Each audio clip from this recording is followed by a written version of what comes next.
bienvenue sur le podcast des éditions Anacaona. Les éditions Anacaona sont une maison d'édition spécialisée dans la littérature et les essais, écrits majoritairement par des femmes, par des brésiliennes et des afrodescendantes.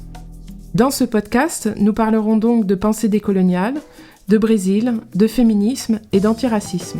Et j'en profiterai pour lire des extraits des livres. Bonne écoute!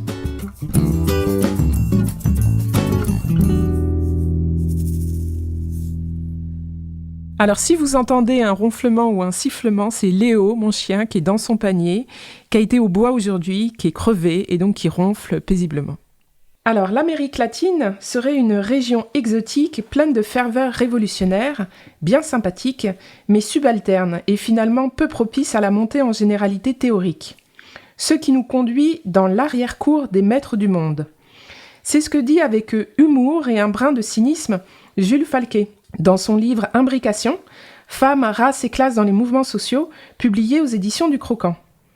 Donc je me suis bien reconnue dans cette injustice épistémologique, cette colonialité du savoir, qui reste encore majoritairement aux mains de l'Europe et des États-Unis.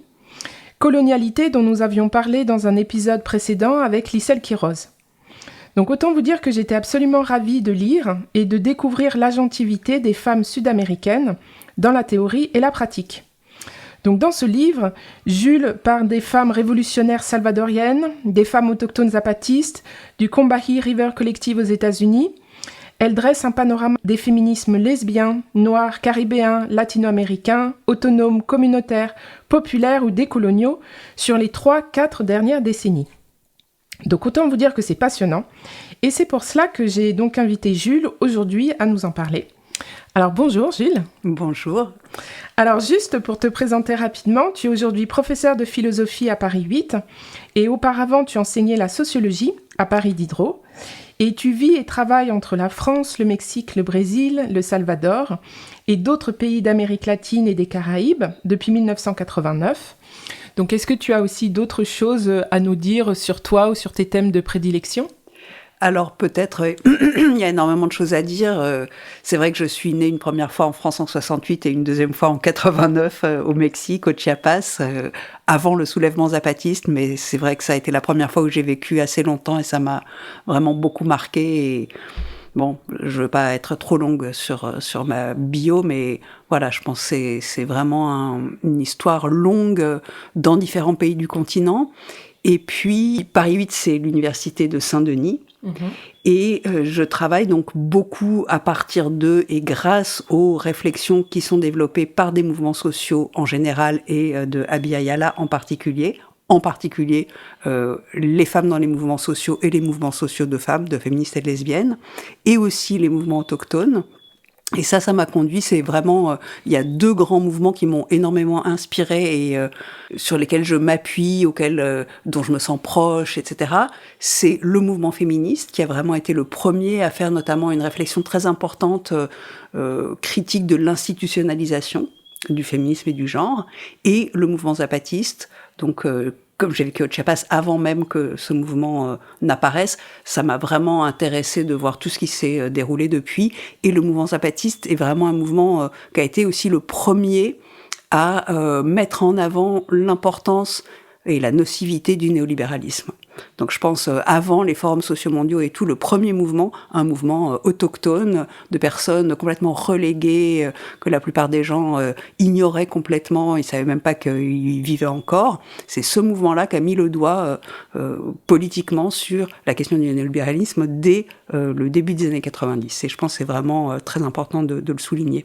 Que dire d'autre ? Oui, ça m'a amené, donc le mouvement zapatiste et le mouvement féministe, tous les deux m'ont amené à vraiment mieux comprendre que l'adversaire c'était ce néolibéralisme, et ça m'a aussi amené ensuite à réfléchir sur les questions de violence et de réorganisation de la violence, en faisant un lien entre les violences militaires, les violences néocoloniales, les logiques de recolonisation, et les violences aussi donc racistes et contre les femmes.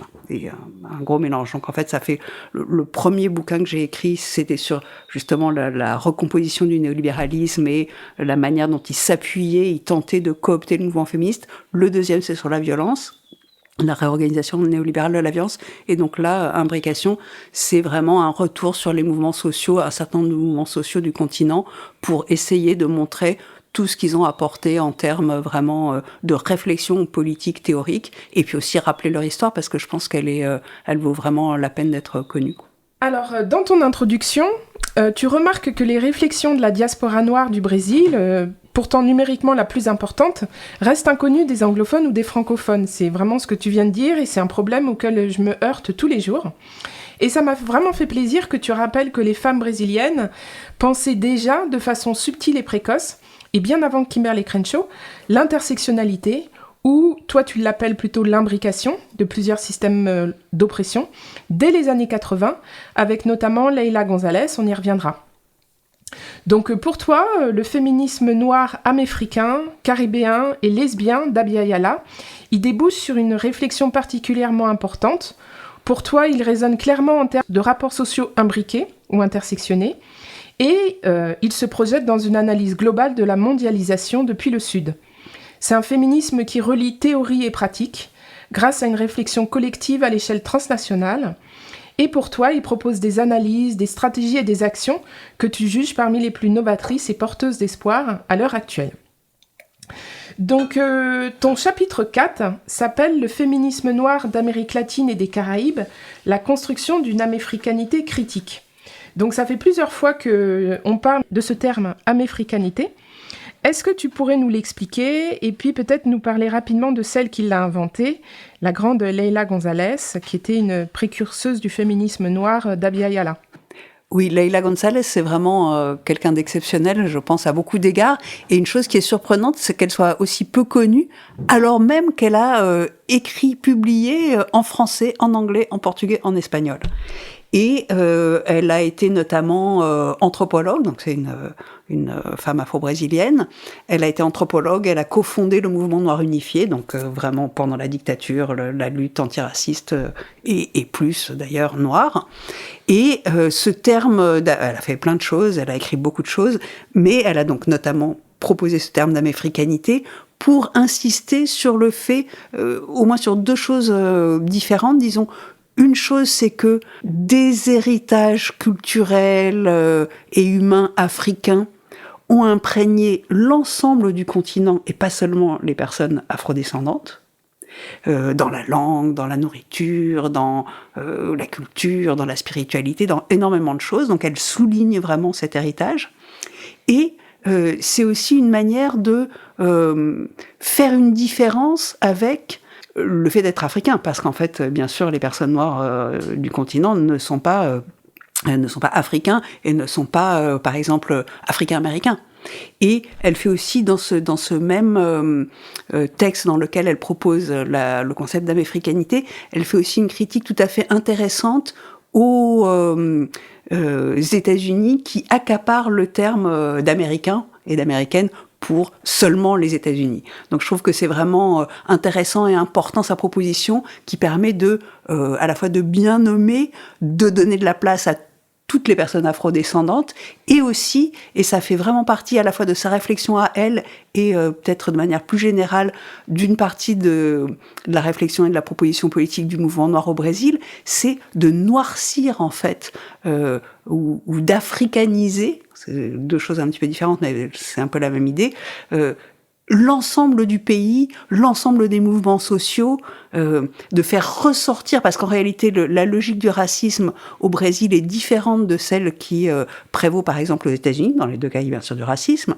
et notamment contre les personnes afrodescendantes, mais dans le cas du Brésil et de beaucoup d'autres pays du continent, c'est un racisme de dénégation.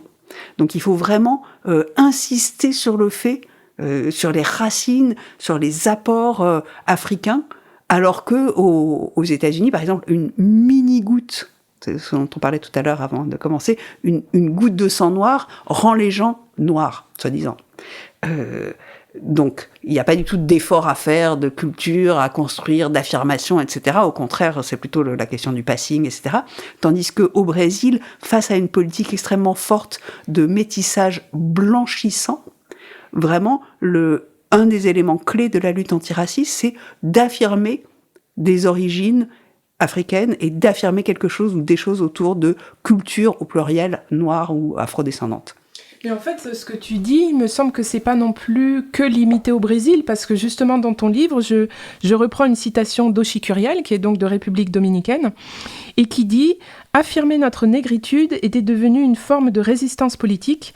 Nous avons compris l'importance de resymboliser ce que le système a défini comme négatif en le mettant en positif pour désactiver une partie de la stratégie de domination. » Donc en fait, est-ce que c'était un phénomène à l'échelle du continent dans les années 80 ? Il y a eu une volonté un peu de noircir Plus que des années 80, parce que c'est vraiment toute une politique coloniale qui a consisté, et par exemple pour le Brésil en particulier à la fin de la période de l'esclavagisme, disons, le Brésil a importé des personnes blanches pour blanchir la population, ce qui aux États-Unis ne ferait pas sens, puisque de toute façon, ces personnes, si elles se mariaient avec des personnes noires, ça ferait des enfants noirs, tandis qu'au Brésil, ça peut faire des enfants, ça peut blanchir entre guillemets. Bon. Autre chose qu'il faut rappeler, c'est quand même le mouvement noir du Brésil influence les autres mouvements noirs du continent. C'est vraiment une référence et tout. Donc Ochi elle-même, elle a puisé, comme une partie des groupes dominicains, elle a puisé l'inspiration, elle est allée connaître, travailler avec les Brésiliennes et les Brésiliens. Donc c'est aussi pour ça qu'il y a un lien historique, disons. D'accord. Et encore une autre chose qui est intéressante à rappeler, le groupe dont elle fait partie, Ochi, dont elle faisait partie, Casa por la Identidad de la Mujer Negra, en République dominicaine, une des premières luttes que ce groupe a menées, ça a été, pareil, pour visibiliser l'existence même de populations noires, notamment, c'est une longue histoire, mais en République dominicaine, qui partage l'île avec Haïti, le récit officiel raciste, c'est que en Haïti, les gens sont noirs, et en République dominicaine, non. Et donc, il y a vraiment une lutte importante à faire pour dire, bien sûr que si, au contraire, tout le monde est noir en République dominicaine, sauf vraiment des très rares personnes peut-être. Et un des trucs les plus incroyables, c'est que dans les catégories du recensement et sur les papiers d'identité, il n'y a pas la catégorie noire. Il y a des catégories raciales, mais il n'y a pas noir. Donc, une de leurs premières luttes, ça a été de dire, on voudrait une rubrique noire, parce que nous, on est noirs. Donc, il y avait la rubrique couleur des blés, indien et blanc. Et alors que couleur des blés, indien, c'est pas une couleur, et il y a zéro indien. Couleur des blés ? Ceux qui étaient noirs, ils mettaient... ils disaient, on veut notre case. Ouais, d'accord. Ok. Donc, alors justement, tu parlais de noircir en tout cas le mouvement ou le féminisme. Et c'est d'ailleurs le titre d'un des articles de Sueli Carneiro qu'on a mis dans le livre Pensée féministe décoloniale. Voilà, je vais citer Sueli Carneiro qui dit « Les femmes noires ont une expérience historique qui leur est propre et que le discours classique sur l'oppression des femmes n'a pas recueilli. L'oppression qu'elles ont soufferte a produit et continue de produire des différences qualitatives sur leur identité de femme, que ce discours a également ignorées. Quand on parle du mythe de la fragilité féminine, qui a justifié historiquement la protection paternaliste des femmes envers les hommes, de quelles femmes parle-t-on ? Nous, les femmes noires, n'avons jamais été traitées comme des êtres fragiles. » Donc ce mouvement de noircissement du féminisme, il date de quand au Brésil ? Et est-ce que c'est un mouvement qui est vraiment à l'échelle du continent ? Je ne sais pas si on peut parler d'un mouvement de noircissement. Des féministes noires ont revendiqué, disons, ont proposé, ont demandé, ont exigé un noircissement du féminisme et ont proposé aussi... elle-même de devenir noire, parce que Leila González, elle aussi, elle est devenue noire. Disons, il n'y a pas une évidence, au Brésil en particulier, du fait d'être noire, indépendamment du phénotype. C'est vraiment une lutte, on va dire, et un devenir. Et ça, je pense que c'est vraiment intéressant aussi, ça questionne beaucoup la conception qu'on peut avoir depuis ici, par exemple, de l'identité. Donc voilà, devenir noir, ça ne concerne pas nécessairement que les personnes blanches. Ça concerne aussi les noirs. Ou les afrodescendants, afrodescendantes. Mais en même temps, justement, il y a la possibilité pour des personnes, entre guillemets, qui ne seraient pas noires, mais ça interroge, qu'est-ce que c'est d'être noir ou d'être blanc ou blanche ? Disons, ça concerne, en effet, c'est une proposition ou une demande qui est adressée à tout le monde et qui est adressée à l'ensemble des mouvements. Donc, après, est-ce que c'est suivi d'effet ? ça mérite discussion, et surtout, ce qu'il faut réfléchir, c'est qu'est-ce que ça veut dire de devenir noir ? Qu'est-ce que ça veut dire de noircir le féminisme ?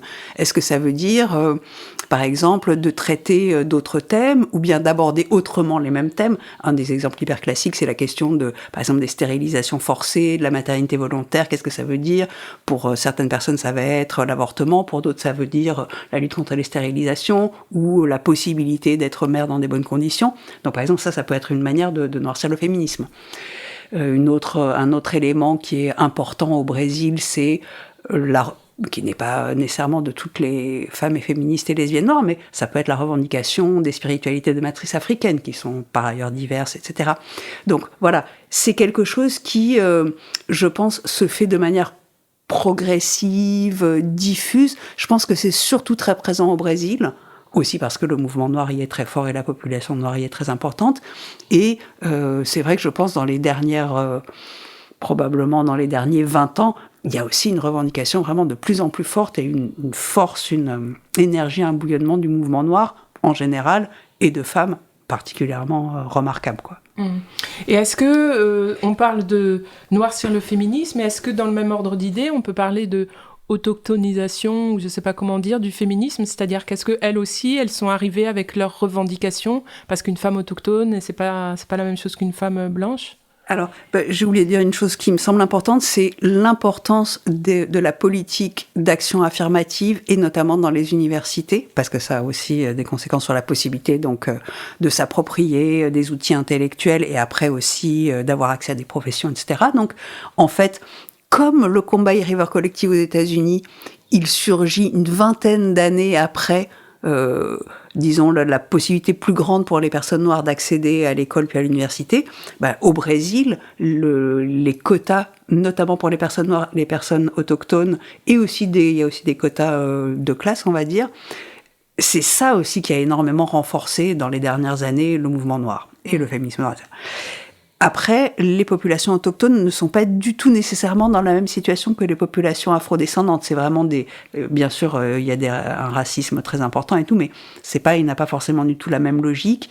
Les quantités, entre guillemets, de population sont aussi très différentes et très variables selon les pays et tout ça. Donc, par exemple, autant le Brésil, selon comment on compte, on pourrait dire qu'il y a peut-être la moitié de la population qui est afrodescendante.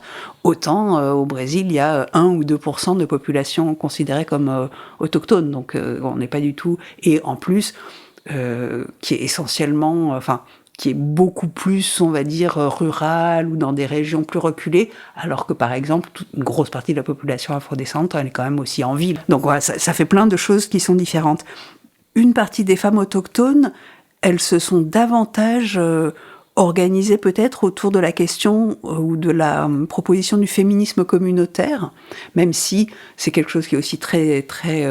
variés, multiples, complexes et tout, mais le féminisme, ce qu'elles ont appelé le féminisme communautaire, certaines femmes et féministes et lesbiennes autochtones, notamment du Guatemala, au Guatemala il y a une forte population autochtone, ou bien de Bolivie, où il y a aussi, on va dire peut-être entre 40% et 60%, disons pour donner des ordres de grandeur. Et là, ce sont des réflexions qui tournent beaucoup autour de la lutte contre les logiques de recolonisation et de militarisation dans le cadre de l'extractivisme, notamment minier. Et donc, dans ces luttes-là, au Guatemala et en Bolivie, en particulier, au début, disons, dans les années 2008 à peu près, il y a eu une réflexion où elles ont mis en parallèle la défense du territoire terre et la défense du territoire corps. Et notamment donc lutte contre les violences sexuelles et sexistes, à la fois à l'intérieur des communautés et aussi et très fortement depuis l'extérieur, depuis les logiques de militarisation des territoires pour tenter d'expulser les populations pour les entreprises transnationales, qu'elles puissent s'installer, etc. Ouais, donc on voit que leurs combats sont différents, mais est-ce qu'il y a une communication entre ces féminismes ? Il y a plein de niveaux de communication. Même historiquement, hein, par exemple, le mouvement les féministes noires ont mis un point d'honneur le réseau des femmes noires qui a été fondé en 92 en République dominicaine au moment de la campagne contre les 500 ans, contre la célébration des 500 ans, par exemple. Cette coordination a mis un point d'honneur à faire des choses avec les mouvements de femmes autochtones, etc. Il y a dans les rencontres féministes aussi très souvent des discussions entre féministes noires et féministes autochtones ou afrodescendantes et autochtones. Après, ça dépend complètement aussi des réalités des pays. Et encore une autre chose qui est intéressante à rappeler, c'est qu'il y a des personnes qui sont à la fois noires et autochtones. Donc, Mais parce que c'est vrai que la grande marche de 2018 au Brésil, là, la marche des femmes noires, où elles étaient toutes venues à Brasilia, elles étaient 50 000. Il me semble en fait avoir vu sur les photos, bon, évidemment une grande majorité de femmes noires, mais qu'il y avait quand même aussi des femmes autochtones. Et puis parce que c'était aussi l'autre point que je voulais aborder, où dans ton livre, tu parles beaucoup des rencontres transcontinentales, parce que pour toi, c'est vraiment un élément aussi de puissance de ce mouvement féministe, c'est que malgré leurs divergences, elles arrivent à se réunir tous les 2 ou 3 ans, je ne sais plus. Et donc, je voulais que tu me parles justement un petit peu de ces rencontres, qu'est-ce qui s'y dit, en quoi... qu'est-ce qu'on en tire de ces rencontres ? Puisqu'en plus, toi, tu y as été, il me semble, plusieurs fois. Qu'est-ce que tu tirais de ces rencontres transcontinentales ? Alors, peut-être il faut rappeler qu'elles ont commencé en 81. Et là, j'ai perdu le décompte des rencontres, mais la dernière vient d'avoir lieu au Salvador 20 ans, 30 ans après, 30 ans après. Non, pardon, non, ce que je veux dire, c'est... Moi, j'avais assisté à celle du Salvador, qui était à l'époque la 6e en 93, parce que j'habitais au Salvador. Donc là, voilà, 30 ans après, de nouveau, le Salvador s'est proposé. Bon, évidemment, les rencontres ont beaucoup changé, j'ai hésité, j'ai pas pu y aller, mais... Ça a beaucoup changé, ça s'est beaucoup institutionnalisé, mais il n'empêche que ces rencontres sont des rencontres donc continentales qui sont auto-organisées, c'est-à-dire il n'y a pas derrière des partis ou des je sais pas quoi, c'est vraiment les féministes qui sur fonds propres de chaque fédération. Sur des financements, justement, ça c'est la question de l'institutionnalisation qui pose beaucoup de problèmes, mais disons sur de l'argent qu'elles trouvent elles-mêmes et sur des thèmes qu'elles décident elles-mêmes. Mm-hmm. Ou en tout cas, la critique des autonomes a été, jusqu'où qui décide quoi, etc. Mais malgré tout, voilà, ce sont des rencontres auto-convoquées, auto-organisées, et qui ne sont pas des trucs de parti où tu dois voter, gagner la majorité. Il n'y a pas de résolution obligatoire, mais par contre, c'est un espace dans lequel se retrouver, discuter, proposer les thèmes, voir où en sont les autres, élaborer des stratégies communes, etc., etc. Donc c'est un espace hyper important de contact entre les pays, entre les militantes, entre les groupes, etc. Et un des résultats de ces rencontres, qui date de 81, en 81, c'était en Colombie, elles étaient très peu, elles étaient, je sais plus, peut-être 100 ou 200, les dominicaines ont proposé de faire une journée internationale contre les violences faites aux femmes, en hommage aux sœurs Mirabal, donc 4 sœurs qui étaient engagées dans la lutte contre la dictature, dont 3 ont été assassinées par Trujillo. Et donc, à l'époque, en 81, ils ont dit « ce serait bien, on pourrait faire ça le 25 novembre ». D'accord, donc c'est de là que c'est venu. Exactement. Donc tu vois, le genre d'utilité que ça peut avoir. Et est-ce qu'à la fin de ces rencontres, elles arrivent à publier un texte commun ou c'est pas l'objectif ? Alors non, c'est pas l'objectif parce que il y a des rencontres où il y a 2000 ou 3000 participants, donc c'est pas possible de publier un texte commun, mais par contre, normalement, il y a toujours des memorias. Donc quelque chose, une trace, et puis il y a aussi souvent au moins une trace officielle vidéo. Et puis après, chaque, personne qui propose, ou groupe qui propose des ateliers, des trucs, peut publier des choses, donner des suites, enfin voilà. Donc, il y a tout un tas de traces de ce qui s'est passé dans ces rencontres, qui est aussi un truc historique très important, très intéressant. Mmh. Et puis, bien sûr, en général, chacune propose des analyses depuis sa propre tendance ou perspective, vers où va le mouvement, etc., etc.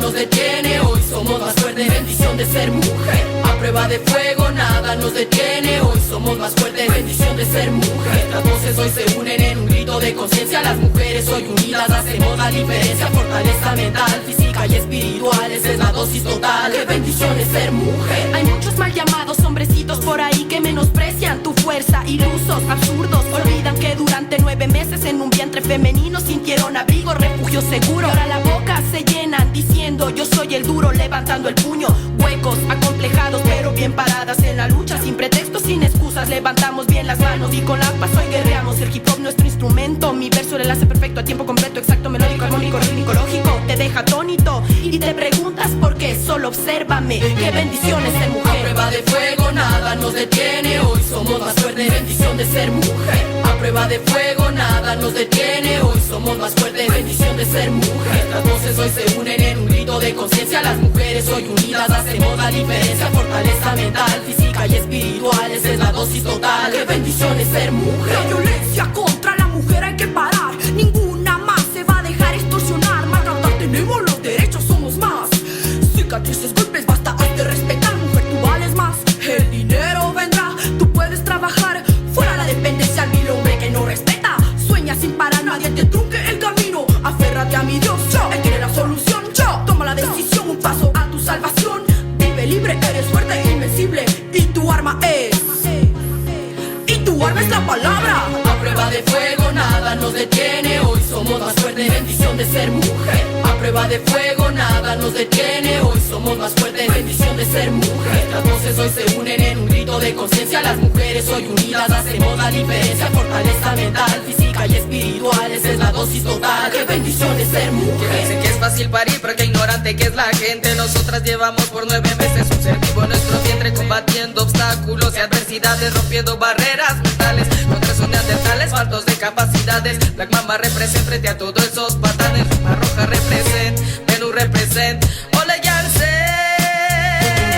A prueba de fuego nada nos detiene, hoy somos más fuertes, bendición de ser mujer. A prueba de fuego nada nos detiene, hoy somos más fuertes, bendición de ser mujer. Las voces hoy se unen en un grito de conciencia, las mujeres hoy unidas hacemos la diferencia. Fortaleza mental, física y espiritual, esa es la dosis total, qué bendición es ser mujer. Bendición de ser mujer. Bendición de ser mujer.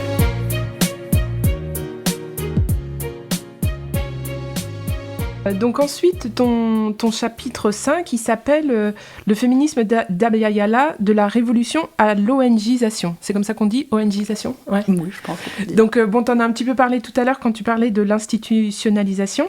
Donc, en fait, les années 80, c'est ce que tu appelles un petit peu une décennie perdue, puisque c'est là où il y a les premiers plans d'ajustement structurel néolibéraux, le soutien des États-Unis aux dictatures, mais c'est aussi la décennie du boom féministe, selon toi, avec un climat bouillonnant. Et l'ONU décrète d'ailleurs 75 l'année internationale de la femme. Donc je voulais savoir, est-ce que c'est une bonne chose, cette année internationale de la femme, ou est-ce que c'est le début de la fin, cette récupération par les instances internationales? Et est-ce que c'est ça que tu appelles l'ONGisation du mouvement? Alors, ça a complètement un rapport, en effet, avec l'ONGisation du mouvement. Et, si tu veux, je reprends aussi des analyses que font les féministes du continent elles-mêmes. Hein. C'est pas moi qui l'invente, l'idée que... Alors, la décennie perdue, en général, on dit ça en termes économiques, parce qu'en fait, c'est la décennie qui commence avec les 2 crises de la dette, etc., et du coup, l'imposition des plans d'ajustement, etc. Donc, le Mexique, le Brésil, qui n'avaient pas pu rembourser, bref. Cette situation économique est complètement liée avec le boom du mouvement féministe, parce que à ce moment-là, une partie des féministes construisent ce qu'elles appellent le féminisme des secteurs populaires, et en parallèle, disons, face à l'appauvrissement des femmes, elles développent, elles s'insèrent de plus en plus dans les trucs, les projets de développement, etc.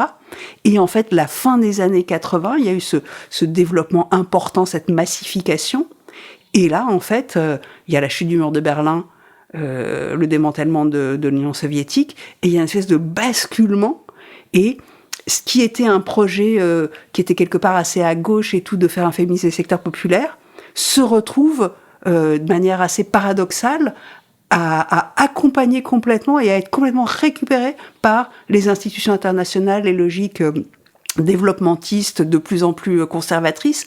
Il y a eu un moment où peut-être il y avait un espoir que ce soit autre chose, et puis là, les institutions internationales, FMI, Banque mondiale, ONU, reprennent complètement la main là-dessus, et donc c'est une thèse que je développe en m'appuyant sur des réflexions, des analyses qui ont été portées par notamment le courant autonome du féminisme latino-américain et des Caraïbes, donc, et notamment à la rencontre du Salvador, la 6e en 93 où j'étais. certaines ont commencé à dire, mais ça va pas là, on est en train de se faire récupérer, et notamment, donc en écho à la première rencontre de 75 organisée par l'ONU était en train de préparer une nouvelle conférence internationale, c'est la 4e, conférence internationale de la femme à Pékin.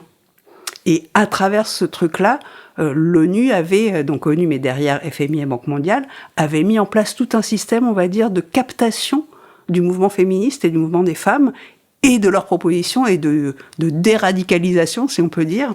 Et donc, une partie des féministes, et notamment de lesbiennes, et aussi de féministes racisées, et enfin, c'est toute une histoire un peu que j'essaie de retracer un petit peu dans le bouquin, font cette critique, dénoncent l'institutionnalisation, et elles sont très précurseuses dans cette réflexion, puisque par exemple, en Europe, ça nous met encore 10 ou 15 ans pour dire « Oh, il y a un petit problème, le fémonationalisme, machin », mais en fait, ces analyses, elles ont déjà été amorcées, disons, par des féministes. Et un des éléments qui leur a beaucoup mis la puce à l'oreille, c'est justement la question du financement. Qui finance l'organisation de Pékin ?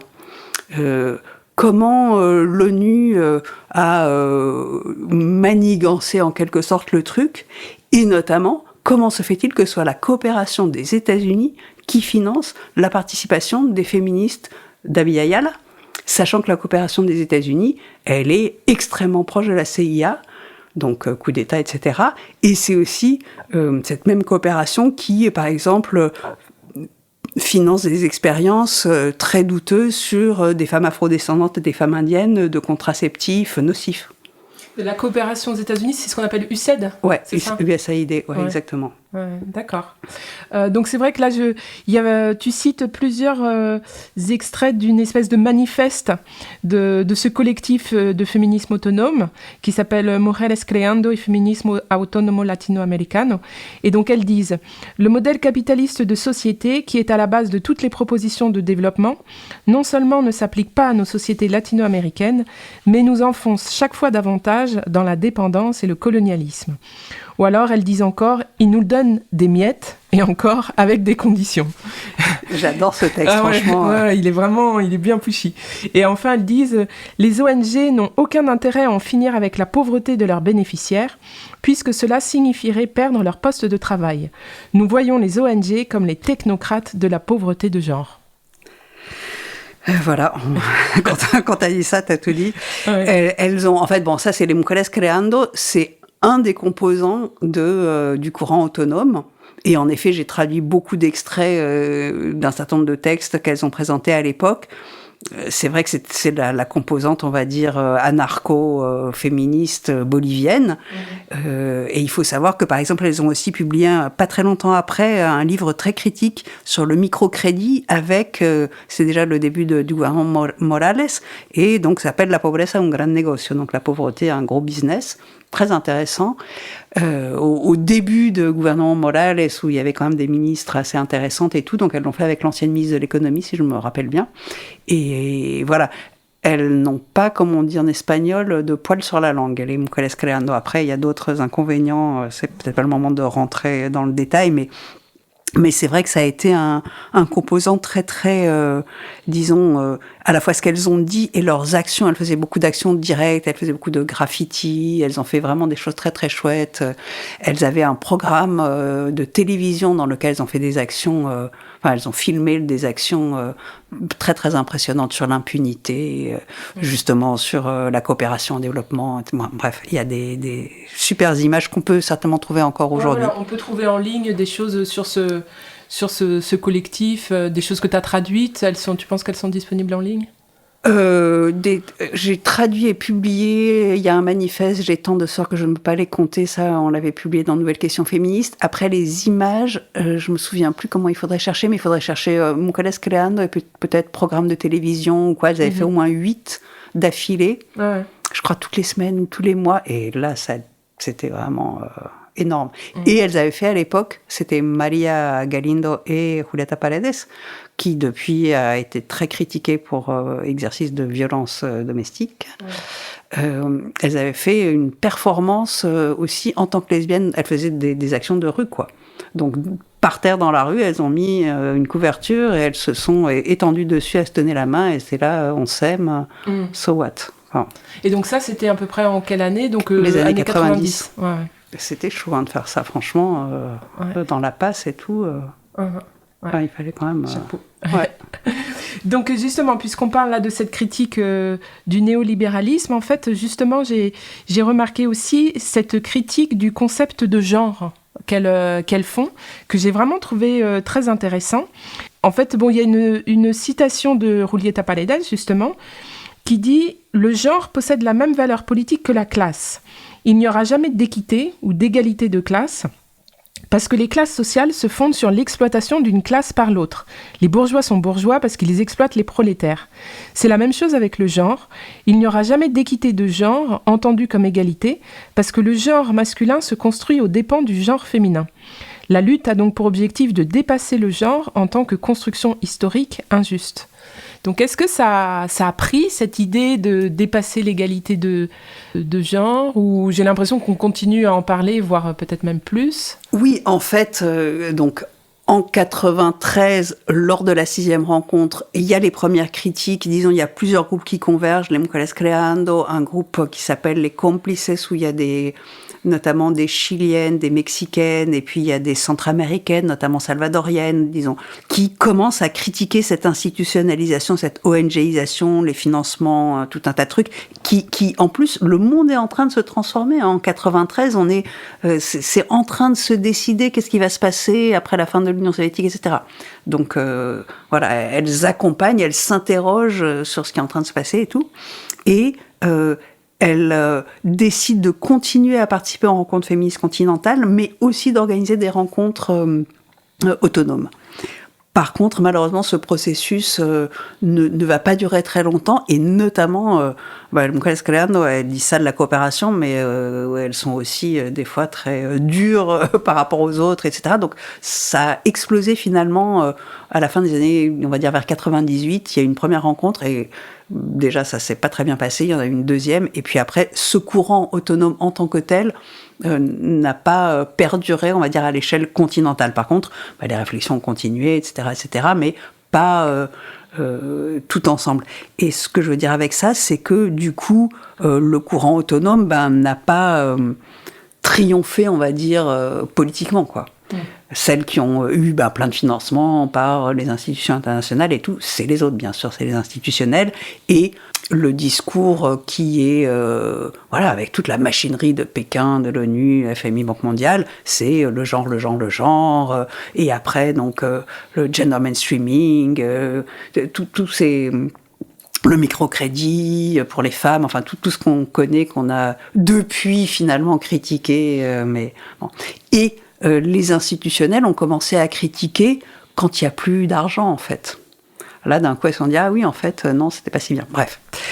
Donc, la critique du genre, elle a continué à se développer, et elle s'est développée, en fait, finalement, je pense, sous un autre angle, qui est notamment l'angle de l'intersectionnalité, ou que moi j'appelle de l'imbrication, et à travers des réflexions et des luttes antiracistes, en fait, en disant un autre problème du genre, en plus du fait qu'il dépolitise, etc., enfin qu'il dépolitise parce que c'est un affaiblissement quelque part de l'analyse féministe, en tout cas des analyses féministes les plus radicales, c'est pas un progrès, c'est un recul, dans le domaine des rapports sociaux de sexe ou du genre, mais aussi il occulte, disons, la dimension du racisme, et il occulte la dimension de la classe. Je le dis de manière un petit peu rapide, j'essaie de l'expliquer de manière plus précise et théorique dans le livre, mais je pense qu'en fait c'est aussi une critique très importante, c'est-à-dire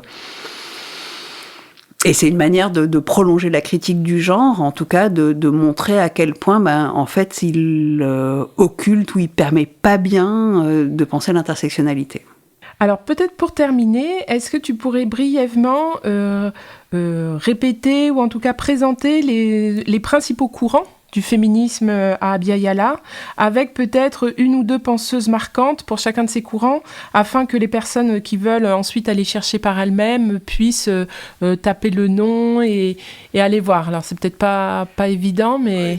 Oui, là c'est un gros défi, parce qu'il y a tellement de courants, ça dépend de quel point de vue on se place, tu vois. Et puis en plus, est-ce qu'on est à l'échelle continentale ou de chaque pays et tout, mais il y a plusieurs manières de voir les choses. Moi, j'aurais pas tendance à dire d'un côté les afros, de l'autre côté les autochtones, de l'autre côté les métis, etc. Je sais que c'est un découpage que certaines proposent, mais je pense qu'il est... c'est un découpage, voilà. Personnellement, je ferais un découpage, entre guillemets, plus sur les positions politiques que sur les identités. Et sur les positions politiques, disons, de mon point de vue, bien sûr, c'est une analyse politique.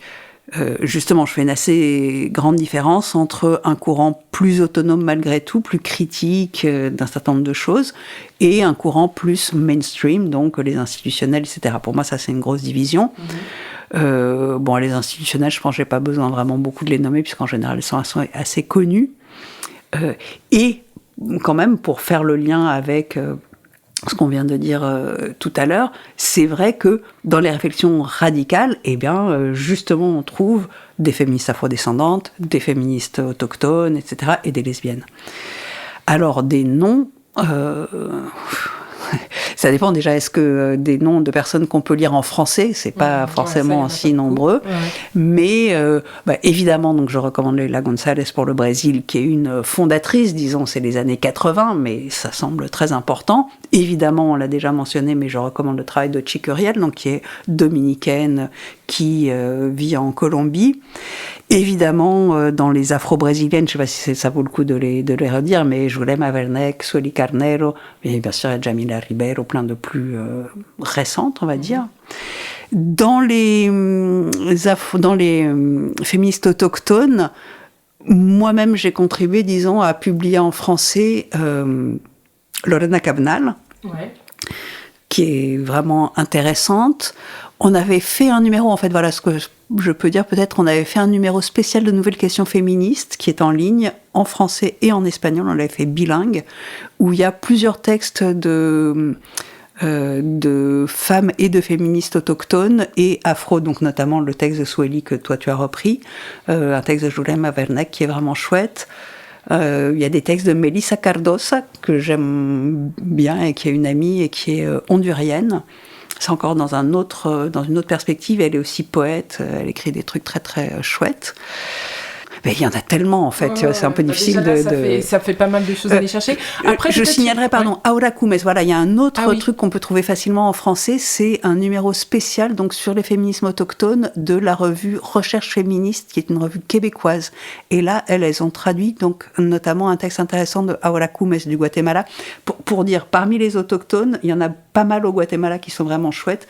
Et qui se connaissent entre elles et qui, voilà. Il y en a une autre qui est très intéressante, c'est Gladys Tsoul même. Mais je crois pas qu'il y ait de traduction en français. Et puis, on a aussi publié plusieurs textes intéressants. Il y a une collègue colombienne, il y a une collègue et camarade mapuche. Et il y a une autre autrice très intéressante, c'est Yasnaya Aguilar, qui a été traduite en français, qui est une linguiste, elle est aussi de Oaxaca, elle est Ayuk, et elle a écrit des trucs aussi très très chouettes, et donc elle a été traduite. C'est elle qui a écrit ce livre-là. Nous sans l'État. Nous sans l'État. Nous sans l'État. C'est le contraire. Nous sans l'État, super bouquin. Et elle est venue en plus en France le présenter, et elle est vraiment super. Ouais, d'accord. Les Haïtiennes, elles écrivent parfois directement en français, et ça vaut le coup. Elles ont aussi plein de choses particulièrement intéressantes et fortes, quoi. Bon, j'essaierai de mettre les liens, en tout cas, vers tous ces textes, pour qu'on puisse aller plus loin. J'espère qu'à travers Jules, vous avez eu un petit aperçu de la vitalité des féminismes d'Abya Yala. Donc, comme vous l'avez vu, ces féminismes, ils critiquent les logiques occidentales, et moi, ce qui m'a vraiment beaucoup plu, c'est que, comme tu l'as dit, ils tiennent toujours compte de l'imbrication des grands rapports sociaux de pouvoir, en fait, sexe, race, classe, sexualité, territoire même. Je trouve que c'est des féminismes qui montrent une grande liberté face à l'institution familiale, à la dépendance patriarcale et à la pensée straight. Et ce sont des féminismes aussi qui ont su s'autonomiser par rapport aux partis de gauche, par rapport au féminisme mainstream pour certains, tout en reconnaissant quand même l'utilité de certains de leurs outils d'analyse. Et enfin, c'est un féminisme qui a su se diffuser parmi les secteurs populaires. Donc je sais que la langue est parfois un obstacle car ces autrices sont peu traduites. Donc comme Jules l'a dit, parfois dans Nouvelles Questions féministes ou d'autres journaux en ligne, elles font l'effort de traduire ces femmes, mais je sais que c'est quand même assez difficile. Mais en tout cas, c'est la petite mission que je me suis fixée aussi, c'est de réparer un petit peu cette injustice en faisant connaître en tout cas les femmes brésiliennes et ce mouvement. Donc bien sûr, en tout cas pendant ce podcast, c'était impossible d'évoquer les féminismes de tous les pays et j'espère que vous me pardonnerez d'avoir surtout mis l'accent sur le Brésil et mes camarades brésiliennes. Mais vraiment, je vous renvoie au livre de Jules si vous voulez en savoir plus et aux nombreux articles de féministes d'Abya Yala qu'elle a traduits. Donc sinon, pour refaire ma petite promo, parmi les autrices dont on a parlé, Uchi Coriel, Aola Cumes, Sueli Carneiro et Leila González, elles font partie du livre Pensée féministe décoloniale, dont Jules d'ailleurs tu as traduit certains articles. Donc en tout cas, je te remercie vraiment beaucoup pour cette conversation. Mais c'est moi qui te remercie, c'était un plaisir et je salue les personnes qui écoutent, qui écouteront plus exactement. Merci beaucoup.